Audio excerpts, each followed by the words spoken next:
For me, the scariest stories that you'll ever hear are the ones told by police officers, particularly when they are told to other coppers. Why?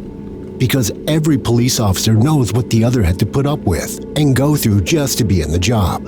With only a few years under your belt as a copper, you will have seen and heard enough crap to have more than enough stories to tell. Nobody gets a boring ride in this job, I can tell you. So when a copper sits you down to tell you a story that isn't the run-of-the-mill good guy, bad guy stuff and goes a bit outside what most people would think could be true, you know they're not winding you up. Trust me, there is nothing scarier than hearing stories from people who have no reason to make stuff up. Coppers have enough stories already. Their stories are scary because when they tell you something weird, most of the time you believe them. The creepiest one I ever heard was told to me by a fella named Joe. Originally from Glasgow but now working a little further south, Joe was a laugh a minute. Hard as nails but always ready to approach any situation with a smile. He was the kind of fella you hoped you would end up on shift with, which I regularly did for the better part of 6 years. Until one day, when Joe stopped coming to work. When I asked what happened to him, why he seemed to have just disappeared off the roster along with another lad named Robs, all I got told was that the pair of them quit. Joe came back to the station one night, about 4 hours late from clocking out with the resignation letters from Robs and one from himself. For about a week, a rumor went around that the pair of them had been scrapping with each other and that they'd quit rather than going up on a gross misconduct charge. That never seemed right to me, because Joe wasn't the kind to fly off the handle and get angry, particularly with another officer. I gave it a week, during which no better answer was forthcoming, and then I called him. When he didn't answer, I called again, and again, and again, until finally, about 3 weeks later, he picked up the phone and answered. At first, I tried to joke with him, accusing him of skipping off and leaving me with some of the more boring bastards that we both had to work with. But when he didn't return the laughter, I changed tack and told him honestly that I was worried about him. He'd been a mate for nearly 6 years, and I wondered what had gone on. In response, he said he couldn't talk about it, but that maybe me and him could get together for a pint the following Friday, which I took to mean that he'd tell me later and not over the phone, which of course he did. That was where the scary story came in. Meeting Joe in the pub was like meeting a stranger. I mean, he looked the same, but he was a totally different person. Gone was the smile on the rosy cheeks, the cheeky twinkle in his eye. Now he looked tired, worn out, as if he hadn't slept in weeks. Maybe, I thought later, because he hadn't.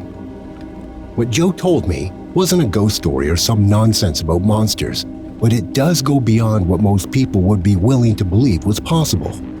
He started by asking if I'd ever been to a particular address at a place called Bolton Road in Morton, a town about 30 or 40 minutes from the city. I said that I hadn't, and with something close to tears in his eyes, he gripped my hand and made me promise that if I was ever sent up there on a job, I would refuse or make up some excuse not to go.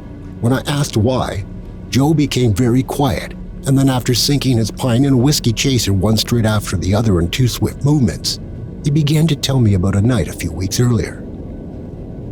We'd been called to check out these weird noises at the old warehouse on Bolton Road in Morton. Someone had phoned up and said there was an animal trapped in there, which as far as I'm concerned should have been a job for the RSPCA. But then some numpty had phoned up and said it was like a crack den or a dealing house or something. It should have been a job for the local constabulary. But because they'd mentioned tons of drugs, some higher up decided the city police needed to be involved. As if we're going to find Pablo Escobar sitting on millions of cocaine in some ratty warehouse in Morton. Anyways, we was sent up there and told to have a look around, so we did, me and Robs. The place was totally boarded up except for 1 or 2 places where the boards had either come off or been pulled off, which basically made me think the noises were coming from some homeless person who had just broken in to get out of the weather. So, we goes inside with our torches and we're wandering around these long corridors with doors on either side. Must have been the office space or something. When Robs hears a noise coming from the end of the corridor and just speeds up to go off and have a look. You know what some fellas are like. He's a bit too keen, So anyway, he disappears around this corner, and I follow him, but then, that was it. He was gone. Like 1 minute he was there, the next minute he wasn't. Just vanished like something you'd see in a magic trick. At first I thought he was playing silly buggers with me, but I shouted out for him, and I didn't get anything back. It was like he'd never been there. So obviously I'm a bit freaked out by this, and carry on walking around calling his name when I hear screaming right on the other side of the warehouse. I run across as fast as I can, but by the time I get there, there's nothing. Not only that, but there's dust everywhere and only my footprints, so he couldn't have been there. Give it a second, and he starts screaming again. Only this time it's coming from the other side of the warehouse, so I sprint over again, like it's some kind of game of hide and seek. By this point, I'm really starting to get scared. I mean, I'd worked with Robs before. He was a nice bloke, but not the kind for playing practical jokes or winding people up. Plus, there was something about the scream. It wasn't a shout, not a "I'm over here" kind of thing. It was a scream, a proper, terrified scream made by somebody who was absolutely frightened out of their wits.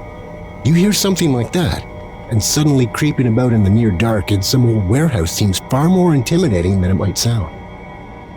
Initially, I ran from place to place, but after a while I stopped, slowed down, and tried to search the place more thoroughly and slowly, only calling out to Robs every few minutes and never getting anything like a real reply. After about an hour and him screaming over and over and me not finding him, I was about to call it in when I turned around and he was there. Only it wasn't him. I mean, not how he was. Honestly, mate, I can't explain to you, but he was old, like 20 or 30 years older.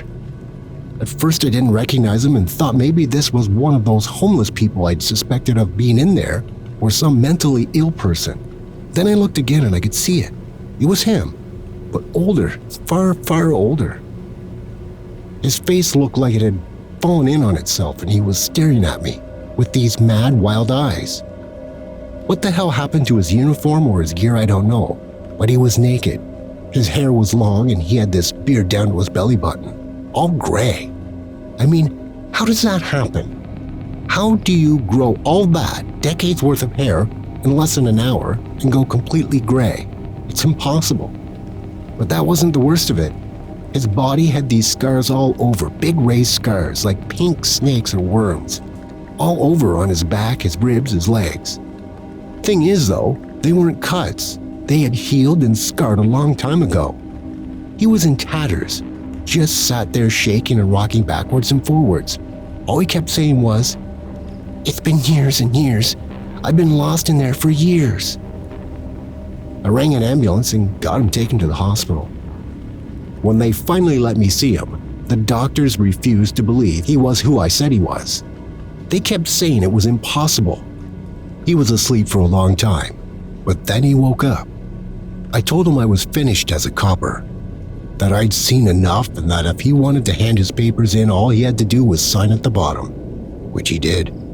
I handed him in later that day. I'm out. That was the last Joe ever said on the subject.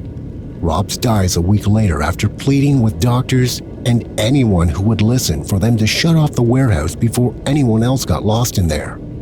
He also kept repeating over and over, "There's something else in there. You can't let it out. You can't." A few days after Rob's death, the warehouse on Bolton burnt to the ground. The fire brigade suspected arson, but nobody was ever charged.